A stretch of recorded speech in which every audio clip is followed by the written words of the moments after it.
Match number 59 Rajasthan versus Punjab.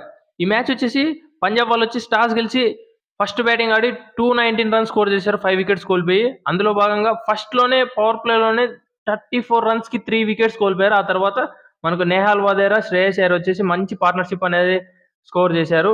అందులో భాగంగా మనకు శ్రేయస్ అయ్యర్ వచ్చేసి 25 బాల్స్‌లో 30 రన్స్ స్కోర్ చేశాడు. 5 ఫోర్స్ కొట్టాడు. నేహాల్ వధేరా వచ్చి 37 బాల్స్‌లోనే 70 రన్స్ స్కోర్ చేశాడు. 5 ఫోర్స్, 5 సిక్సెస్. ఆ తర్వాత శశాంత్ సింగ్ వచ్చేసి 30 బాల్స్‌లోనే 59 రన్స్ స్కోర్ చేశాడు. 5 ఫోర్స్, 3 సిక్సెస్ అండ్ మిగతా వాళ్ళంతా తలా కొద్దిగా చందా చేశారు. ఆ తర్వాత సెకండ్ బ్యాటింగ్‌లో చూసుకుంటే 209 రన్స్ స్కోర్ చేశారు. 7 వికెట్స్ కోల్పోయారు.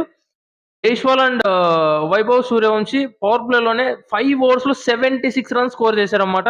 15 బాల్స్‌లోనే 40 రన్స్ స్కోర్ చేశాడు Vaibhav Suryavanshi. 4 fours, 4 sixes.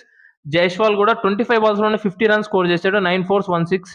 And ఆ తర్వాత లాస్ట్‌లో ధ్రువ్ జురెల్ 31 బాల్స్‌లోనే 53 రన్స్ స్కోర్ చేశాడు. 3 ఫోర్స్, 4 సిక్సెస్. ఇంకా మిగతా వాళ్ళంతా తలా కొద్దిగా చందా చేశారు. 10 రన్‌లతో మ్యాచ్ అయితే ఓడిపోయారు. ఇంకా పంజాబ్ కింగ్స్ బౌలింగ్ చూసుకుంటే మాత్రం మార్క్ యాన్సన్ 3 ఓవర్స్‌లో 2 వికెట్స్ మాత్రమే తీసుకున్నాడు. అండ్ ఒమర్ జై 4 ఓవర్స్‌లో 2 వికెట్స్ తీసుకొని 44 రన్స్ ఇచ్చాడు. హర్‌ప్రీత్ బార్ వచ్చేసి 4 ఓవర్స్‌లో 22 రన్స్ ఇచ్చి 3 వికెట్స్ తీసుకొని మ్యాన్ ఆఫ్ ది మ్యాచ్ తీసుకున్నాడన్నమాట. ఈ మ్యాచ్ గురించి మీరేమనుకుంటున్నారు? Let me in the comments మామ.